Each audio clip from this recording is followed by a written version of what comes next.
નમસ્કાર વિદ્યાર્થી મિત્રો, આજે આપણે આપણા ગુજરાતી અભ્યાસક્રમમાં આગળ અભ્યાસ કરીશું. આપણું પ્રકરણ 6 છે સુંદરીની શોધ. પ્રકરણ શરૂ કરતા પહેલા તમને થોડીક સમજ આપું પ્રકરણની. આપણે જ્યારે શરૂઆતમાં પહેલાના જૂના સમયમાં હાલ આપણા જે સિનેમા હોલ છે, જે થિયેટરો છે, એ અસ્તિત્વમાં ન હતા. એટલે લોકોના મનોરંજન માટે ઠેર ઠેર અમુક જગ્યાએ નાટક મંડળીઓ બાંધવામાં આવતી હતી. એટલે કે આવા નાટક મંડળીઓમાં લોકો દ્વારા નાટક પ્રેક્ષકો સમક્ષ રજૂ કરવામાં આવતું હતું અને લોકોને મનોરંજન પૂરું પાડવામાં આવતું હતું. આવી જ નાટક મંડળીઓમાંથી એક વિખ્યાત પામેલા આપણા જે ગુજરાતી ભાષા સાહિત્યના જે લેખક છે જયશંકર ભોજક, એમનું વર્ણન આ પાઠમાં આપેલું છે. બરોબર. જે જયશંકર ભોજક રહ્યા એ આવી એક નાટક મંડળી સાથે જોડાયેલા. બરોબર. એમને સુંદરી તરીકે પણ ઓળખવામાં આવે છે. આ સુંદરી તરીકેની ઓળખ એમને કઈ રીતે પ્રસ્થાપિત કરી અથવા તો કેવી રીતે સુંદરી તરીકે ઓળખાયા એનું સમગ્ર વર્ણન આ પાઠમાં આપણે આપેલું છે.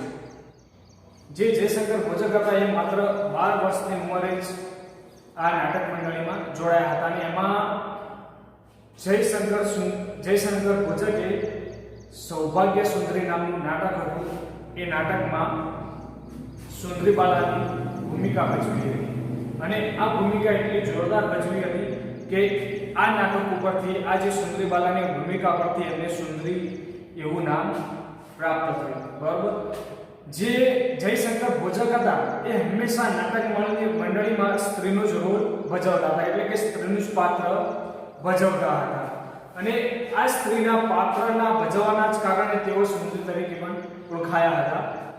જે સુંદરીનો અભિનય હતો, જે સુંદરીનું પાત્ર ભજવવાનું હતું, એ પાત્ર ભજવવા માટે વધુને વધુ મહેનત કરી જતા હતા અને સુંદરીનું પાત્ર સહજ રીતે ભજવાય એ માટે નવા ઘણા પ્રયોગો કરતા હતા. અને આ સુંદરીના પાત્રો ભજવવા માટે ઘણી ગુજરાતી સાહિત્યની નવલકથાઓ, નવલિકાઓ, આ ઉપરાંત શેક્સપિયરની ડેસ્ટિમોનિયાની જે કૃતિ રહી તે ઉપરાંત મહાકવિ કાલિદાસની માલતી માધવની જે કૃતિ હતી એમાંથી પણ જે સ્ત્રી વિશેની જે બાબતો હતી એની જાણકારી મેળવી અને એ પોતે આ પ્રમાણે ભજવતા હતા. બરાબર. એટલે આ પ્રકરણમાં આપણે જે જયશંકર ભોજક રહ્યા એ જયશંકર ભોજકની એક સુંદરી તરીકેની જે યાત્રા રહી એ યાત્રાનું વર્ણન આલેખાયું છે. બરાબર. અને એના વિશે આપણે અહીંયા અભ્યાસ કરવાનો છે. પ્રકરણ શરૂ કરતા પહેલા આપણે લેખક પરિચય વિશે માહિતી મેળવી લઈએ.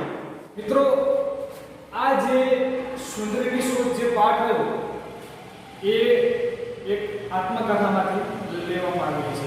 જે જયશંકર ભોજક રહ્યા એમને પોતે એક આત્મકથા લખી હતી અને એક આત્મકથામાંથી જ આ પ્રકરણ લેવામાં આવ્યું છે. એટલે આ પ્રકારના લેખક છે જયશંકર ભૂધરદાસ ભોજક. એટલે કે જે સુંદરી રહ્યા, જે જયશંકર રહ્યા એ જ આ પાઠના લેખક છે. એમનું પૂરું નામ છે જયશંકર ભૂધરદાસ ભોજક. એમનો જન્મ છે 30 જાન્યુઆરી 1889.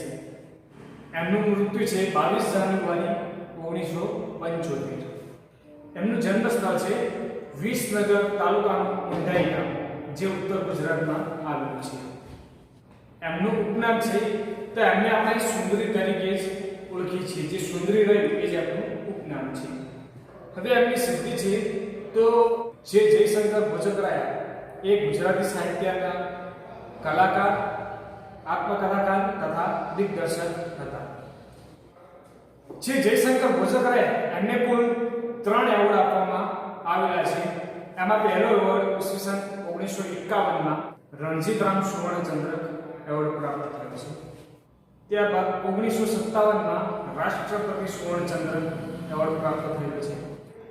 ત્યારબાદ 1971માં ગુજરાતી સાહિત્યમાં ઉત્કૃષ્ટ કામગીરી બદલ એમણે પદ્મભૂષણ પુરસ્કાર પણ પ્રાપ્ત કરવામાં આવેલો છે. વિદ્યાર્થી મિત્રો, આપણે પ્રકરણની શરૂઆત કરીએ.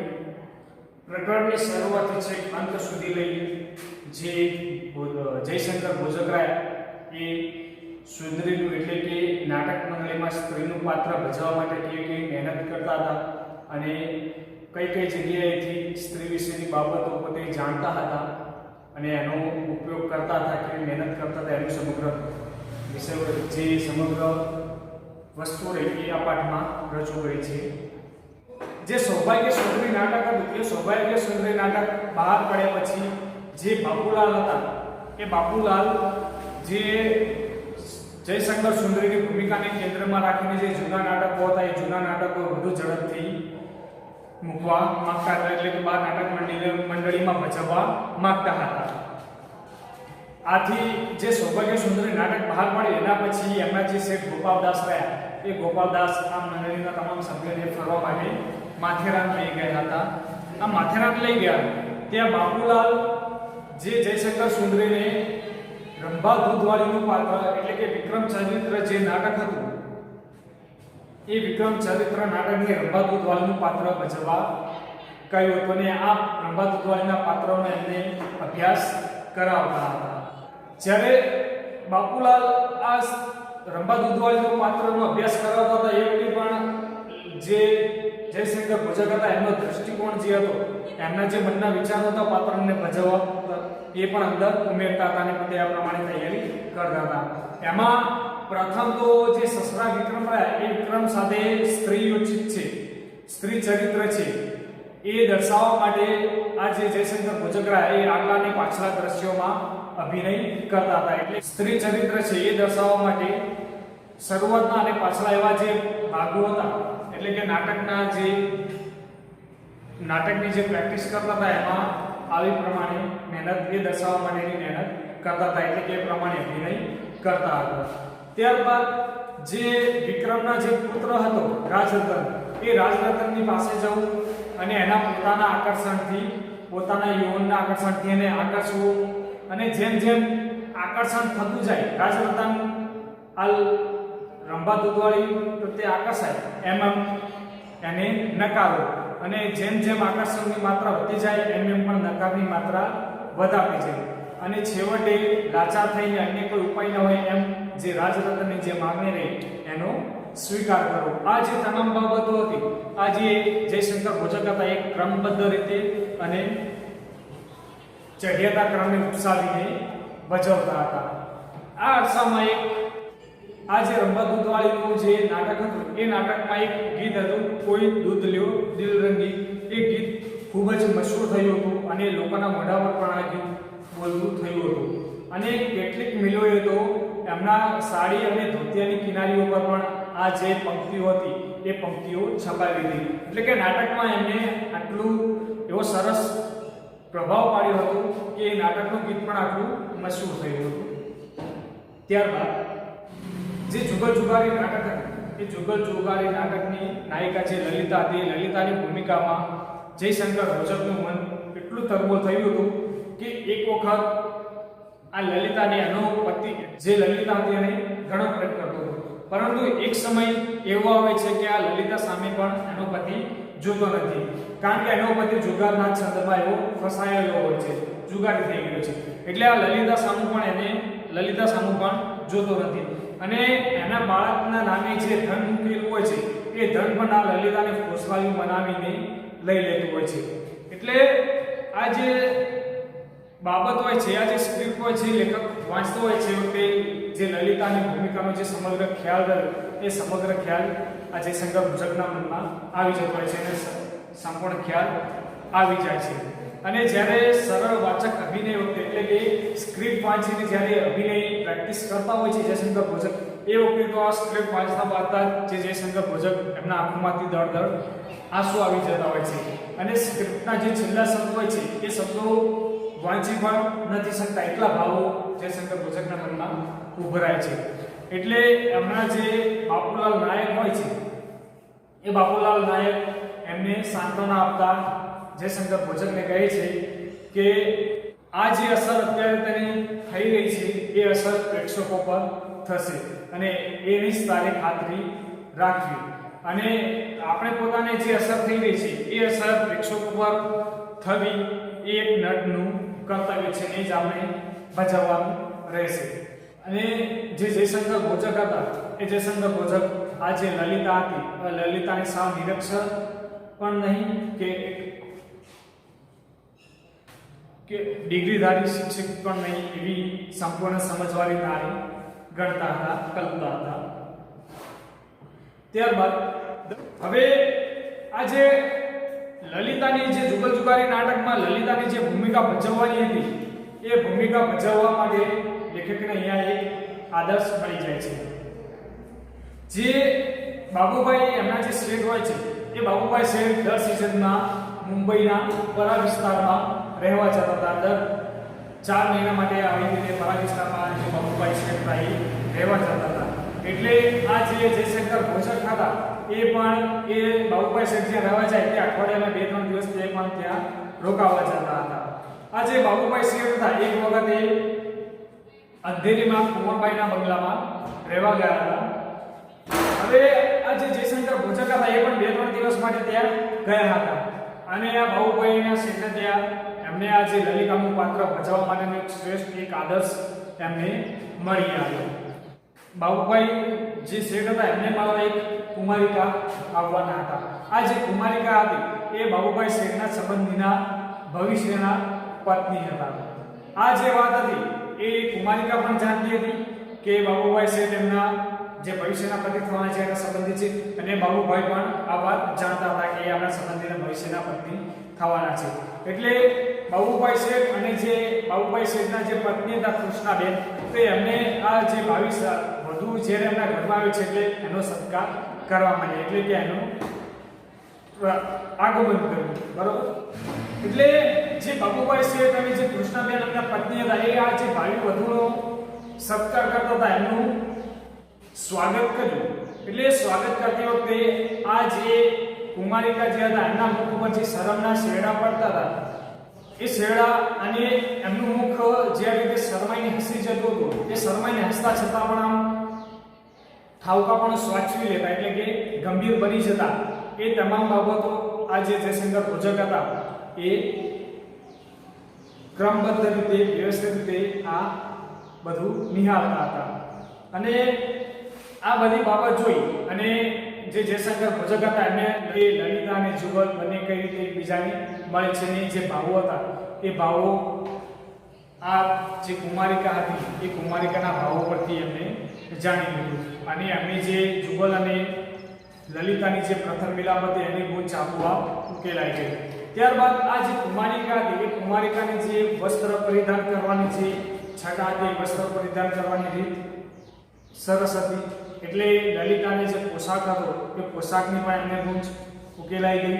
ત્યારબાદ જયશંકર ભોજકને આ કન્યા સાથે વાતચીત કરવાની થોડી ઈચ્છા થઈ, કારણ કે આ જે કુમારિકા હતી એની પાસેથી જયશંકર ભોજકને થોડી વાતો જાણતી હતી. એટલે 2-3 દિવસના પરિચય બાદ જયશંકર ભોજક અને આ જે કુમારિકા હતી એ બંને એકબીજા વાત કરવા માટે થોડા તૈયાર થયા અને એમનામાં એકબીજાને વાત કરવાની હિંમત આવી. એટલે જયશંકર ભોજકે શું કર્યું કે એમની જે લલિતાની ભૂમિકા ભજવવાની હતી એ ભૂમિકા ભજવવા માટે જે કુમારિકા હતી એ કુમારિકાનું આદર્શ લીધું. એટલે કે જે કુમારિકા હતી એનું સમગ્ર વ્યક્તિત્વ હતું એ વ્યક્તિત્વ લલિતાની ભૂમિકા માટે એમને નક્કી કરી લીધું કે આ કુમારિકાનું જે વ્યક્તિત્વ છે એ હું લલિતાના ભૂમિકામાં ભજવીશ. એટલે જયશંકર ભોજકે પછી શું કર્યું કે આ બહેન જોડે વાત કરવા માટે કુમારિકા જોડે વાત કરવા માટે એક સમય કાઢ્યો. એક નમતે બપોરે આ જે દીવાનખાનું તે દીવાનખાનામાં આ જે કુમારિકા હતી એના પોલકાની બાયોની બોમ્બ બાંધતી હતી. એટલે કે પોલકાના જે ઉપર કપડું પહેરે જેમનું પહેરવાનું વસ્ત્ર હોય છે એની બાયોની દોરી બાંધતી હતી. એ વખતે જે જયશંકર ભોજક હોય છે એમના રૂમમાંથી અહીંયા અંદર પ્રવેશે છે અને પછી આ કુમારિકાને પ્રશ્નો કરે છે કે બેન કહે છે કે બેન પોલકાનું શું કરી રહ્યા છો, તમે પોલકા ક્યાં સીવડાવો છો, તેનું મને ઠેકાણું આપશો. આ પોલકાના કલર સાથે પોલો કલરનો ખૂબ સરસ જામે છે. અને આ પ્રમાણે એમને અલગ અલગ પ્રશ્નો કર્યા અને જે આ બહેન હતા જે કુમારિકા હતા એમને પણ હસીને એકદમ ખુલ્લા મનથી એમને દરેક પ્રશ્નોના જવાબ એમને જયશંકર ભોજકને આપ્યા. ત્યારબાદ એટલે જ્યારે જયશંકર ભોજક આ કુમારિકા પાસેથી આ બધી બાબતો જાણતા હતા એ વખતે કુમારિકાની મનમાં પણ ખ્યાલ ન હતો કે જયશંકર ભોજકરા એ આ એમની તમામ બાબતોને નાટક પર એટલે કે મંચ ઉપર ઉતારવા માટે કરી રહ્યા હતા. પ્રમાણે જે કુમારિકા હસતા હતા એ પ્રમાણે સાંગોપાંગ એમની અંગ ઉપાંગ સહિત એમનું એ જ હસતું મોઢું અને એ જ સંકોચ અને છૂટથી આવેલા જે જવાબ હતા એ તમામે તમામ વસ્તુ આ જે બધી જ વસ્તુઓ હતી એ લલિતાની ભૂમિકામાં જે જયશંકર ભોજક હતા એ ઉતારવાના હતા. આમ જે જયશંકર ભોજક હતા આ 2-3 દિવસ સુધી આ કુમારિકાનું આખું અવલોકન કર્યું, બરોબર, અને કુમારિકાનું અવલોકન કરીને પોતે લલિતાનું પાત્ર કઈ રીતે ભજવશે એની સંપૂર્ણ માહિતી લઈ લીધી અને આ લલિતાની ભૂમિકા માટે આજે જયશંકર ભોજક હતા એ આ કુમારિકા પાસેથી ઘણું શીખીને આવ્યા હતા. ત્યારબાદ એટલે જયશંકર ભોજકે આ કુમારિકાનું અવલોકન કરીને એમને લલિતાની ભૂમિકાનો સમગ્ર ખ્યાલ સ્પષ્ટ કરી લીધો. ત્યારબાદ આ જે નાટક હતું એ નાટક 26/7/1902 ના મંગળવારની રાત્રિએ પહેલીવાર ભજવાયું હતું. એટલે આ નાટક જ્યારે પ્રથમ ભજવાયું હતું તે પ્રેક્ષક ગૃહમાં આગલી ચળવળમાં જે બાબુભાઈ શેઠ હતા તે, ત્યારબાદ જે જયશંકર ભોજકના મિત્રો હતા વિઠ્ઠલદાસ અને હરકિશનદાસ એ નાટક જોવા આગલી હરોળમાં બેઠા હતા. ત્યારબાદ જે નાટક ભજવાઈ ગયું એટલે નાટક ભજવાઈ ગયા પછી નાટકની અસર પ્રેક્ષકો પર કેવી થઈ એ જાણવા માટે બાબુલાલ અને એમના મિત્રો જે હતા એ નાટક પૂરો થયા પછી ત્યાં ઊભા હતા. હવે જે જયશંકર ભોજક હતા એ એમનો વસ્ત્ર પરિધાન બદલી અને બાબુલાલ પાસે આવ્યા, બાબુભાઈ પાસે આવ્યા અને પછી એમને જે નાટક હતું નાટક ખૂબ સરસ રીતે ભજવાયું અને લોકો પર એમની ખૂબ સરસ અસર થઈ, ઘણી સારી એવી અસર થઈ એની માહિતી મેળવી. ત્યાં જે બાબુલાલના પત્ની હતા, બાબુભાઈના જે પત્ની હતા કૃષ્ણાબેન, એ અચાનક જ બોલી ઉઠ્યા કે શેઠ, આ લલિતા તો જાણે કે અસલ આપણી ગુલાબ જેવું હસવું બોલવું, ગુલાબ જેવા વસ્ત્ર પરિધાન કરેલા હતા.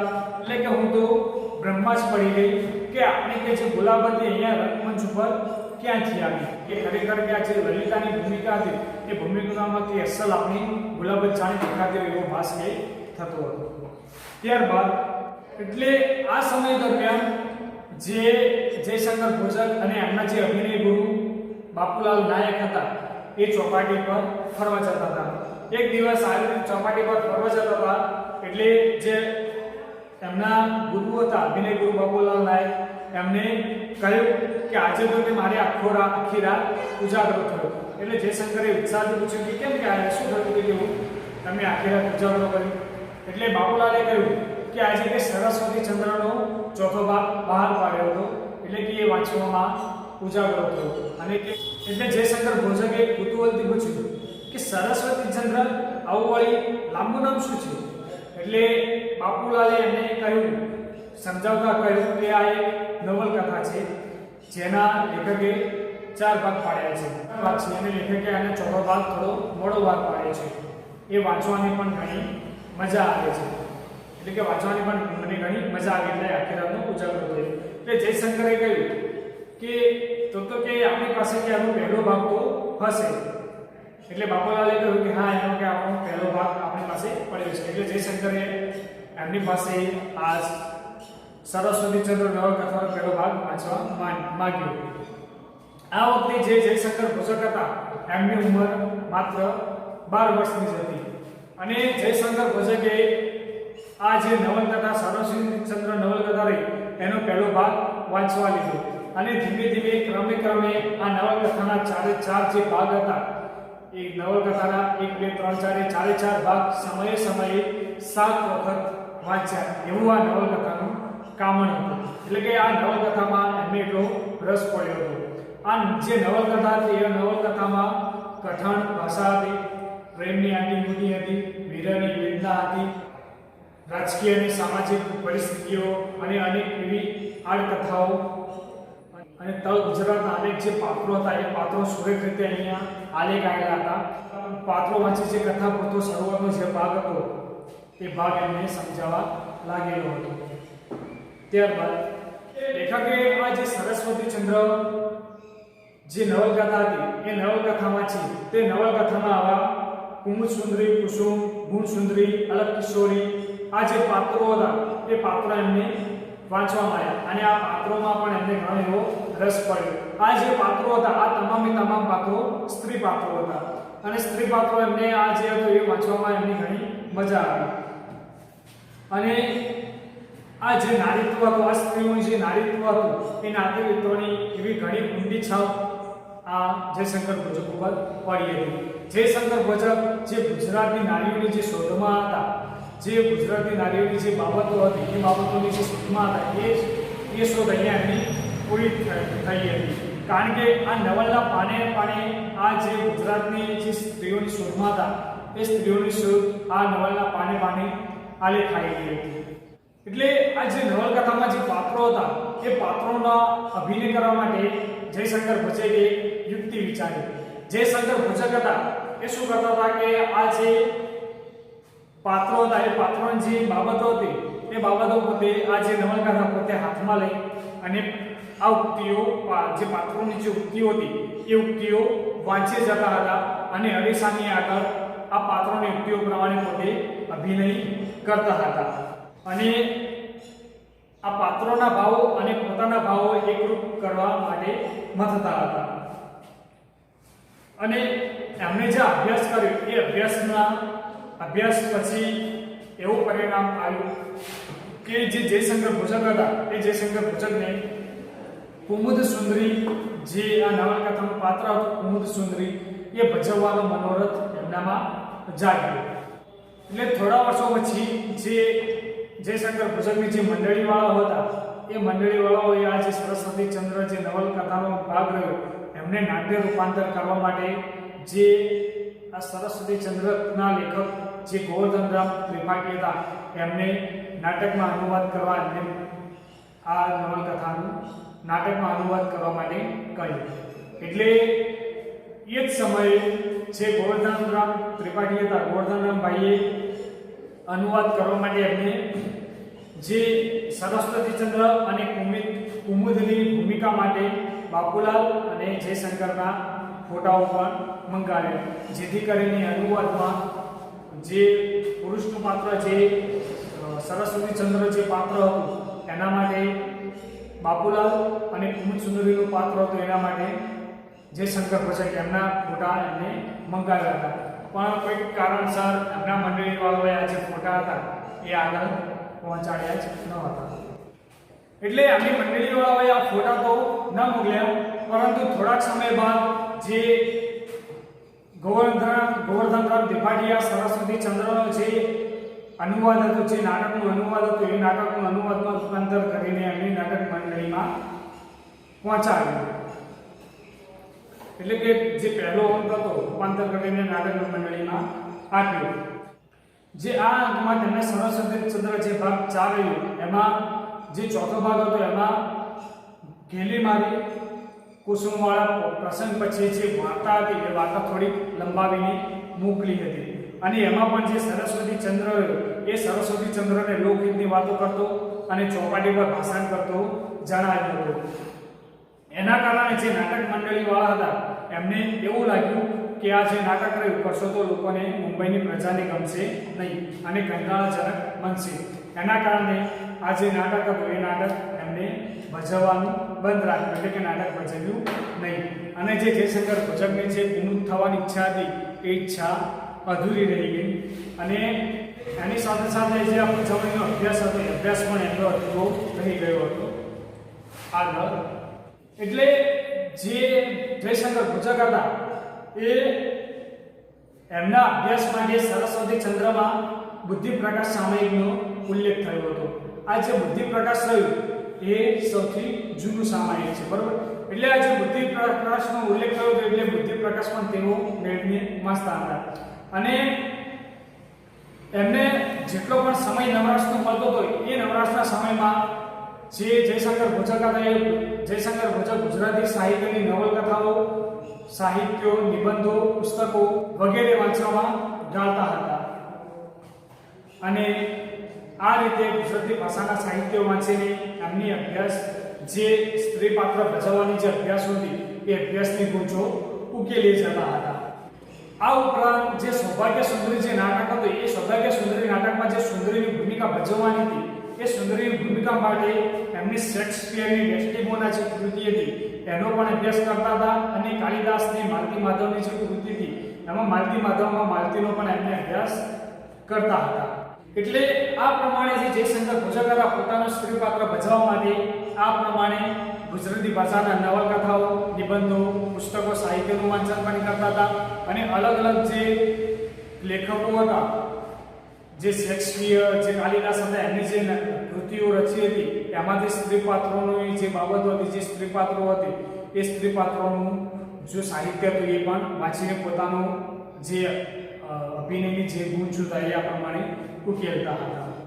એટલે આ બધી બાબતો જે હતી એ બાબતો જે જયશંકર ભોજક પોતે અભ્યાસ કરતા હતા અને આ બાબતો જાણી અને એમની અંદર જયશંકર ભોજકની અંદર એક ભજવણીનો ચોક્કસ આખો ક્રમ ઊભો થયો હતો કે સ્ત્રીનું પાત્ર જે સુંદરીનું પાત્ર હતું કઈ રીતે ભજવવું એનો આખો ભજવણીનો ક્રમ ઊભો થયો અને 6 માસને અંતે જે સુંદરીની ભૂમિકા હતી સુંદરીની ભૂમિકાને પૂરેપૂરી સમજી અને એમને ભજવતા થઈ ગયા હતા. એટલે જે સૌભાગ્ય સુંદરી નાટક બહાર પાડ્યું એના પછી જે સુંદરીનું પાત્ર હતું એ પાત્રનું અનુકરણ જે સમાજની બહેનો હતી એ કરતી હતી. એટલે કે આ સુંદરીનું અનુકરણ કરતી હતી. પણ કે ખરી રીતે આ બધી જ મારી ગુરુ કહું તો ચાલે મારી બહેનો પાસેથી હું આ બધું શીખ્યો હતો અને એમાં હું મારી સમજણ ઉમેરી અને એમને પાછું આપતો હતો. એટલે કે આ જે સમાજની બહેનો હતી એમનું જ હું અનુકરણ કરતો હતો અને એમાં મારી સમજણ ઉમેરતો હતો અને આ સમજણ ઉમેરીને એમને જ હું પાછું આપતો હતો. અને આ જે લોકો રહ્યા એ લોકો તેને કલાનો ઉત્કૃષ્ટ નમૂનો સમજીને એનો સ્વીકાર પણ કરી લેતા હતા. કોઈક વાર કે ચોપાટી પર રસ્તામાં જે બહેનો ફરતી હોય અને હું મારા મિત્રો સાથે ગાડીમાં ક્યાંક જતો હોઉં તો આ જે સમાજની જે બહેનો રહી મને જોઈ જાય તો દૂરથી જોઈ જતી તો તેમાંથી કોઈ બોલી ઉઠતું કે જો પેલી સુંદરી જાય અને મારી સામે જોઈએ હસતાને મને ઈશારામાં એમ સમજાવતા હતા કે આ સુંદરીનું જ અનુકરણ થઈ રહ્યું છે. ત્યારે હું નમ્રપણે હસતો અને મનમાં ને મનમાં ઘણો ખુશ થતો હતો. મનમાં સંતોષ અનુભવતો હતો તેમજ રોમાંચ અનુભવતો હતો અને રંગભૂમિના આ જે સ્ત્રી પાત્રના જાતના વિજયથી હું ખૂબ જ સંતોષ પામતો હતો. એટલે આ જે સૌભાગ્ય સુંદરી નાટક બહાર પાડ્યું એના પછી એમના જે ચાહકો હતા જે પ્રેક્ષકો હતા એ પ્રેક્ષકોએ જયશંકર ભોજકને ભેટ સોગાદો મોકલી હતી. આ વખતે જયશંકર ભોજકને એક વાત સમજમાં આવી કે જે સ્ત્રીના શ્રેષ્ઠ ભાવનું પ્રદર્શન રહ્યું એ સ્ત્રીના શ્રેષ્ઠ ભાવનું પ્રદર્શન લોકોને પ્રિય છે. આ જે ભાવોની જે પ્રગટેલી જે ચેતના રહી એ ચેતનાએ મને જાણતા અજાણતા જ આ સમાજની સ્ત્રીઓનું અનુકરણ કરતો કરી મૂકેલો હતો.